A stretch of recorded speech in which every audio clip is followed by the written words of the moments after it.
এগুলা দীপজল ভাই যে টাকা দিচ্ছে 500 করে গাড়ি ভাড়া দিচ্ছে, আমাদের গাড়ি ভাড়া হলো 1000 টাকা দিচ্ছে। ভালোবাসা আসছি দীপজল ভাই, সেই বুদ্ধিমতী হয়ে তুমি অবুদ্ধির মতো কাজ করো না।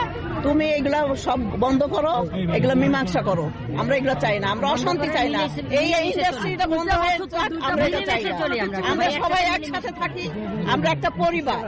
আমরা ফিল্ম ইন্ডাস্ট্রি, আমরা শিল্পীর একটা পরিবার, আমরা সবাই একসাথে থাকতে চাই। আমাদের ভিতরে এটা হানাহানি চাই না। বাতিল হওয়াটা পরের কথা। দ্বিতীয় কথা, এই যে বাতিল হওয়াটার কথা এটা আমরা চাই না, আমরা যে বাতিল হোক, ঠিক আছে?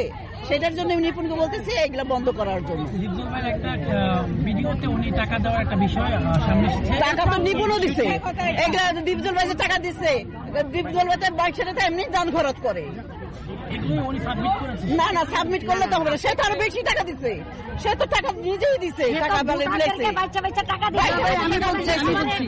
দীপজল ভাই করে না, এটা আমি তো জানি না, সবাই বলে যে সবাই না। দীপজল ভাই টাকা দিচ্ছে 500 করে গাড়ি ভাড়া দিচ্ছে, আমাদের গাড়ি ভাড়া হলো 1000 টাকা দিচ্ছে। ভালোবাসা আসছি দীপজল ভাই, আমরা তো দীপজল ভাইকে ভালোবেসে আমরা আসছি।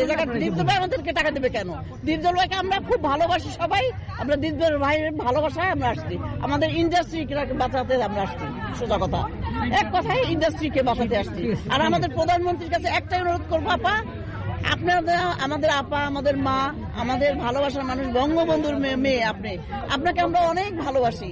আমাদের এই ইন্ডাস্ট্রিটাকে বাঁচান, আমাদের ভালো মানুষ থাকার ব্যবস্থা করেন। আপনার আদর্শ নিয়ে আমরা চলি।